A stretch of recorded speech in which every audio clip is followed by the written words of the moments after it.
Well, I think the race is going to definitely have a high attrition rate. I think, like a lot of people are saying, I do think it's probably one of the, they say it every year, but it definitely seems like the roughest 1,000 I've been to.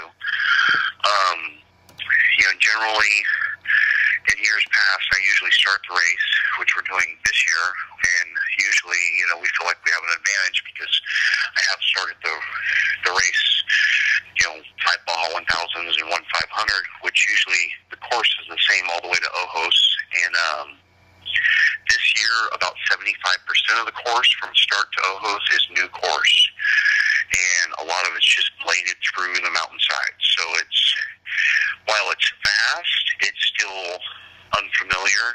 So we pre-ran it a couple times till the point where we felt like we had it pretty much memorized, as well as really good race notes.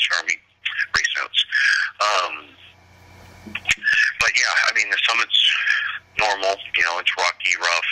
You gotta, kind of pace yourself over the summit so you don't tear the car up. And the whoop going into Borrego are just waist deep, hard packed, brutal San Felipe style whoops.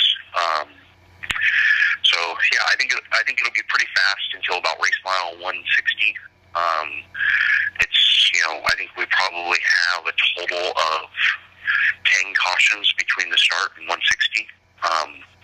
But from 160 on, from 160 to 200, we probably have another 50 cautions.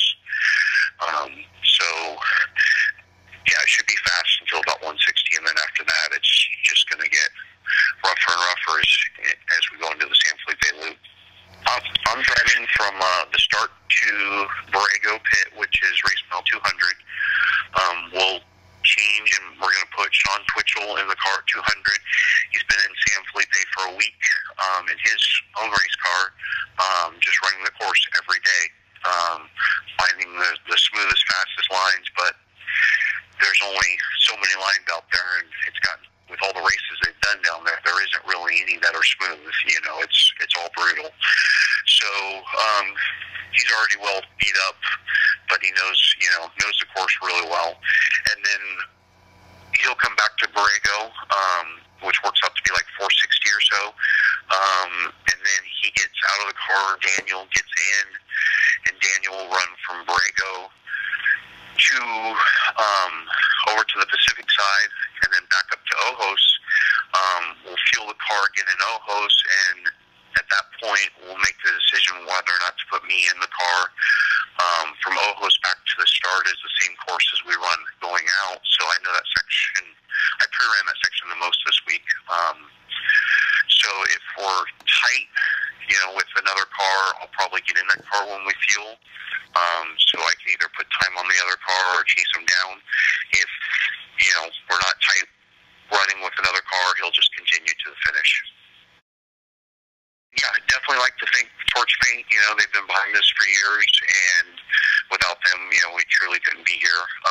GF Goodrich Tires, we've never, ever had a flat while racing in Mexico, and we expect that to continue at this race.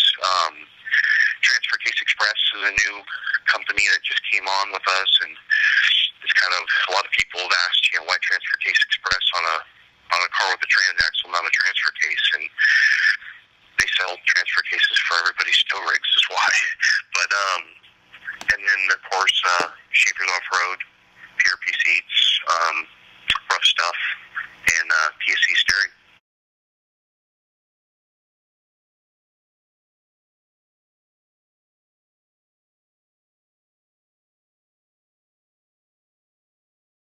When you have to cut the same part over and over and over, this is the way to do it. The Torchmate 2x2 was designed to be portable so that you could use it in your garage or use it in the back of your truck or on a job site, wherever, and then put it away. We service it and we support it better than anybody does. Uncrate it, be up and running inside of a half hour. 4-axis that does routing, and we've got our 3-axis that does plasma cutting. It's one tiny little box hooked up to your computer, hooked up to your table, and you're off and running.